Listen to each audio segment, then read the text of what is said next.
आज प्रारंभ करने जा रही हूँ श्रीमद् भगवद गीता का 12वां अध्याय भक्ति योग।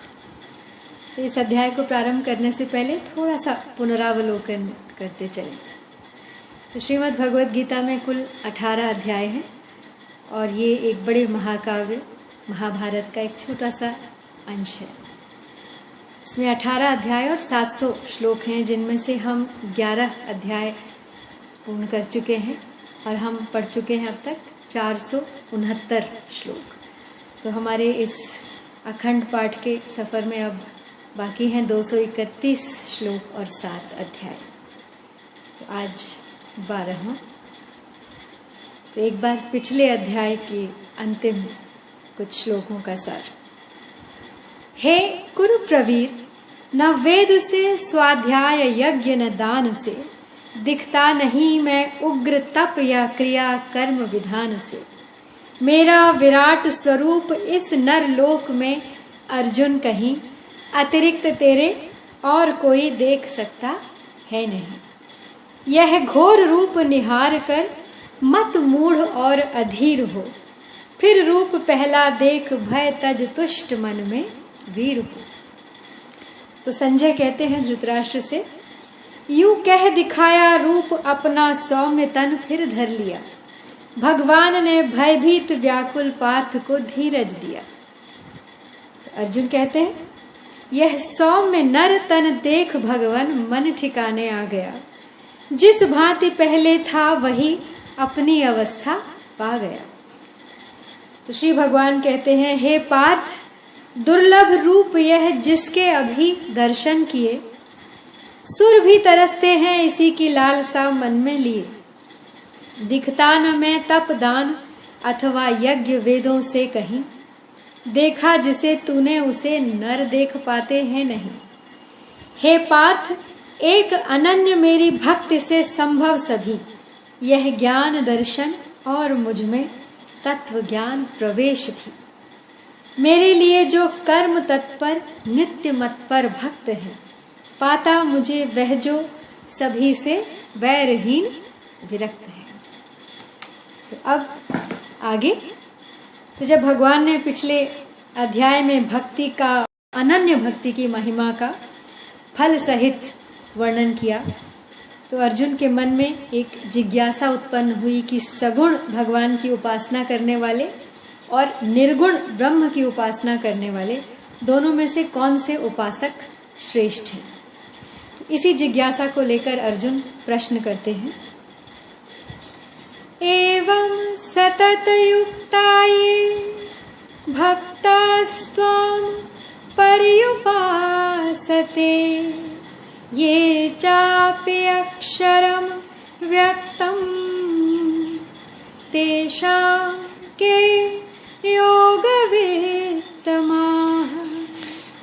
यानी जो भक्त इस प्रकार निरंतर आप में लगे रहकर आप सगुण साकार की उपासना करते हैं और जो अविनाशी निर्गुण निराकार की उपासना करते हैं, उन दोनों में से उत्तम योगवेत्ता कौन है। तो यहाँ पर योग शास्त्र होने से गीता में योग मुख्य है। तो अतः असली योगवेत्ता कौन है, यह अर्जुन का प्रश्न है। अब योगवेत्ताओं की भी 3 श्रेणियां बताई हैं भगवान ने। योगवित अर्थात योगी, योगवित्तर अर्थात 2 योगियों में श्रेष्ठ, और योगवित्तम अर्थात संपूर्ण योगियों में श्रेष्ठ योगी। तो यहाँ पे अर्जुन योगी भी जानते हैं और 2 योगियों में श्रेष्ठ कौन है ये भी वे समझते हैं, लेकिन सबसे अधिक श्रेष्ठ योग कौन सा है ये जानने का ये उनका संदेह है।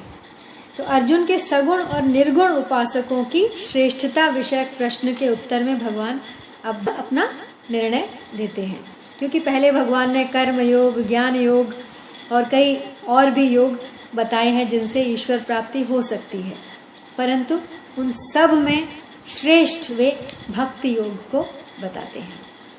तो भगवान कहते हैं, मय्यावेश्य मनो ये माम नित्ययुक्ता उपासते, श्रद्धया परयोपेतास्ते मे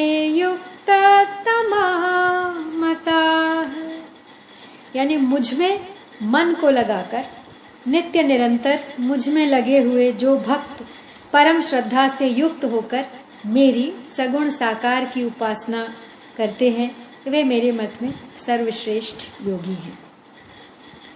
तो यहाँ पर भगवान के कहने का तात्पर्य है कि श्रेष्ठता की जो बात कही गई है, तो मनुष्य कर्म योग, ज्ञान योग आदि किसी भी मार्ग से चले, लेकिन वास्तव में श्रेष्ठ वही है जिसे अंत में भक्ति प्राप्त हो जाती है, और इन मार्गों से भी भक्ति की तरफ ही व्यक्ति बढ़ता जाता है।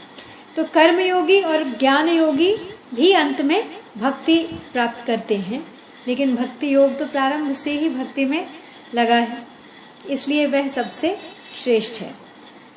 ये जैसे कि ये रुपए पैसे हैं, इसका जब ज्ञान हो जाता है तो अज्ञान मिट जाता है, जान जाते हैं हम कि क्या है, तो हमने फिर उसके बाद कर्म योग प्रारंभ होता है, उसे पाने का लोभ शुरू हो जाता है, और मिले और मिले, और इसमें एक विशेष रस आने लगता है। तो ये ठीक उसी प्रकार है जैसे भक्ति को यदि पहचान ले भक्त और उसे भक्ति में जो रस आने लगे, तो फिर उसको कोई नहीं रोक सकता भगवत प्राप्ति से।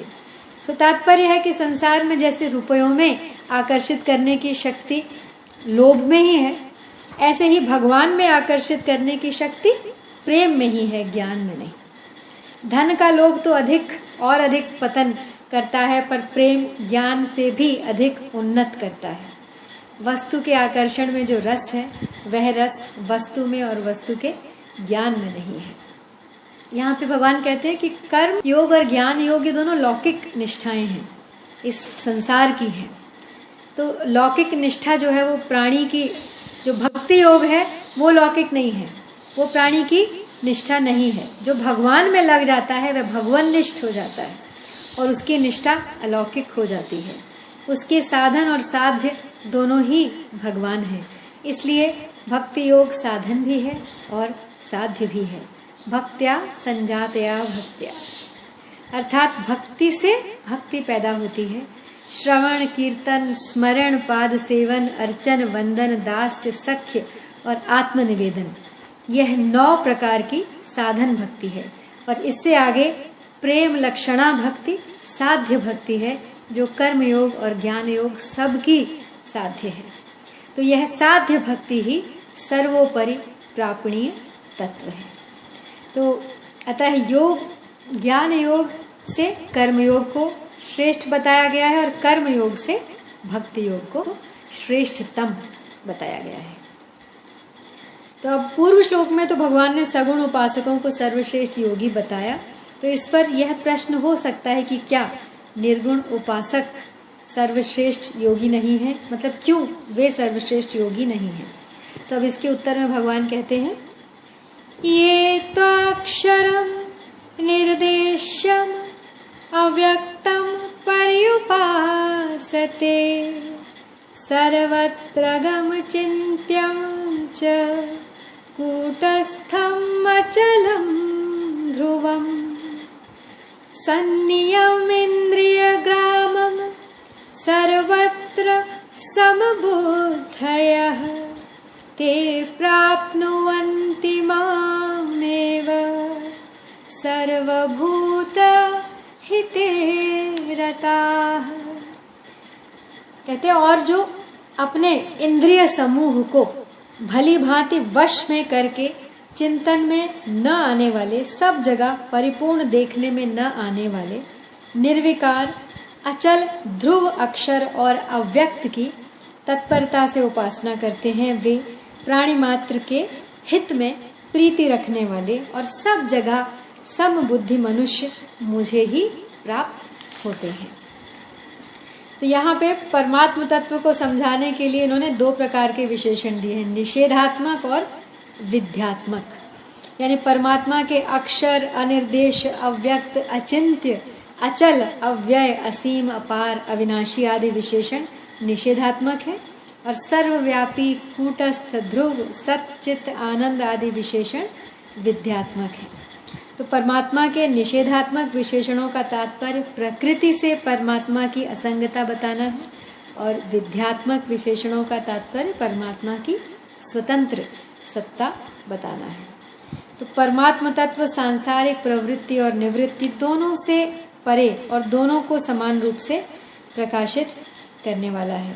तो ऐसे निरपेक्ष परमात्म तत्व का लक्ष्य कराने के लिए बुद्धि को परमात्मा के नज़दीक पहुंचाने के लिए ही भिन्न भिन्न विशेषणों से परमात्मा का वर्णन यहाँ पर किया गया है। जीव और ब्रह्म दोनों स्वरूप से एक ही है। देह के साथ संबंध होने से अनेक रूप से जो जीव है वही देव के साथ संबंध न होने से एक रूप से ब्रह्म हो जाता है।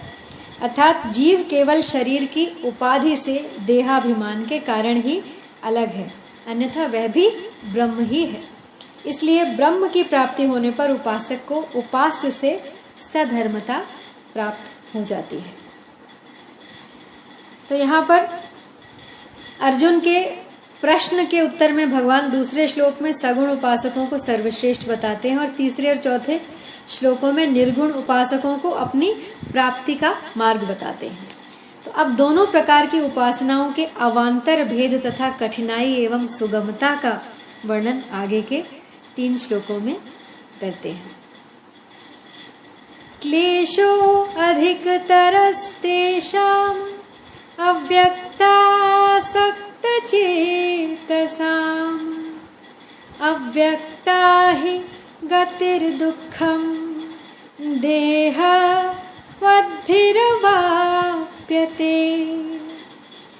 कहते हैं अव्यक्ता सक्त चेतसाम, अव्यक्त में आसक्त चित्त वाले उन साधकों को क्लेश यानी कष्ट अधिक होता है, क्योंकि देहाभिमानियों के द्वारा अव्यक्त विषयक गति कठिनता से प्राप्त की जाती है।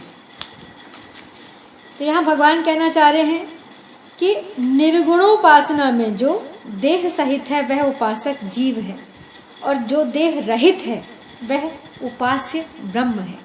तो देह के साथ माना हुआ संबंध ही जीव और ब्रह्म की एकता में बाधक है। इसलिए देहाभिमानी के लिए निर्गुणोपासना की सिद्धि कठिनता से तथा देरी से होती है, परंतु सगुणोपासना में भगवान की विमुखता बाधक है, देहाभिमान बाधक नहीं है। इसलिए सगुणोपासक संसार से विमुख होकर भगवान के सम्मुख हो जाता है, तो साधन के आश्रित न होकर भगवान के आश्रित हो जाता है। अतः भगवान कृपा करके उसका शीघ्र ही उद्धार कर देते हैं।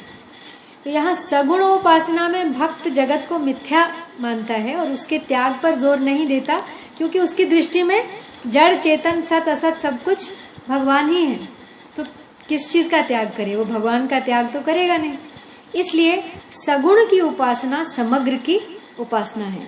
तो गीता ने सगुण को समग्र माना है और ब्रह्म जीव कर्म अधिभूत अधिदैव और अधियज्ञ इन सब को समग्र भगवान के ही अंतर्गत माना है। इसलिए गीता को देखने में ऐसा प्रतीत होता है कि निर्गुणोपासना यानी ब्रह्म की उपासना समग्र भगवान के एक अंग की उपासना है और सगुणोपासना स्वयं समग्र भगवान की उपासना है। तो जो समग्र भगवान के एक अंग की उपासना करता है उसको भी अंत में समग्र की प्राप्ति होती है। अतः जिसको निर्गुण अच्छा लगता है वह निर्गुण की उपासना करे, पर उसको निर्गुण का आग्रह रखकर सगुण का तिरस्कार नहीं करना चाहिए। समय अधिक लगेगा। सगुण का तिरस्कार निंदा खंडन करके निर्गुणोपासक के लिए ये बहुत घातक हो सकता है, उसकी साधना के सिद्ध होने में बाधक हो सकता है, कारण कि अपरा प्रकृति भगवान की ही है। अतः उसकी निंदा करने से वह भगवान की ही निंदा होती है। गुणों का खंडन करने से गुणों की सत्ता आ जाती है जो बाधक होती है, क्योंकि सत्ता माने बिना साधक निराकरण किसका करेगा। अतः साधक यदि दूसरे की निंदा तिरस्कार न करके तत्परता पूर्वक अपने साधन में लगा रहे तो आगे चलकर सभी साधक एक हो जाते हैं, क्योंकि तत्व एक ही है। तो सगुण की उपेक्षा करने से साधक मुक्त तो हो सकता है पर मतभेद नहीं मिट सकता, परंतु सगुण की उपेक्षा न रहने से मतभेद भी नहीं रहता और साधक को समग्र की प्राप्ति हो जाती है। ये तो सर्वाणि कर्माणि मयि सन्न्यस्य मत्पराः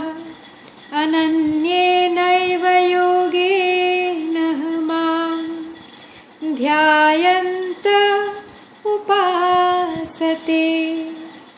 परंतु जो संपूर्ण कर्मों को मेरे अर्पण करके और मेरे परायण होकर अनन्य योग संबंध से मेरा ही ध्यान करते हुए उपासना करते हैं, वे ही मेरे अनन्य योगी हैं। जो तो भगवान के लिए कर्म करने के विषय में कई प्रकार हैं, जिसको गीता में मदर्पण कर्म, मदर्थ कर्म और मत कर्म नाम से कहा गया है। मदर्पण कर्म उन कर्मों को कहते हैं जिनका उद्देश्य पहले कुछ और हो, किंतु कर्म करते समय अथवा कर्म करने के बाद उनको भगवान के अर्पण कर दिया जाए।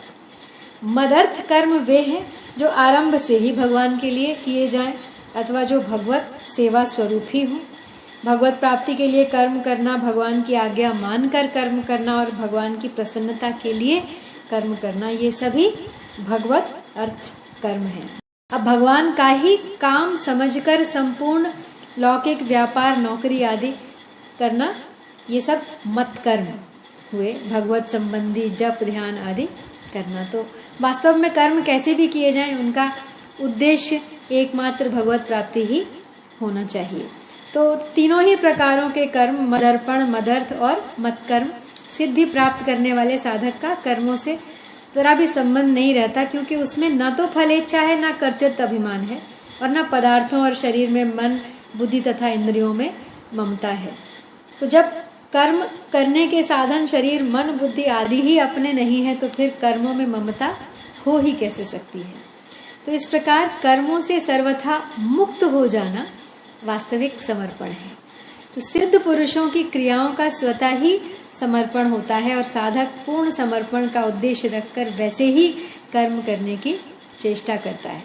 तो जैसे भक्ति योगी अपनी क्रियाओं को भगवान के अर्पण करके कर्म बंधन से मुक्त हो जाता है, ऐसे ही ज्ञान योगी क्रियाओं को प्रकृति से हुई समझकर अपने को उनसे सर्वथा असंग और निर्लिप्त अनुभव करके कर्म बंधन से मुक्त हो जाता है।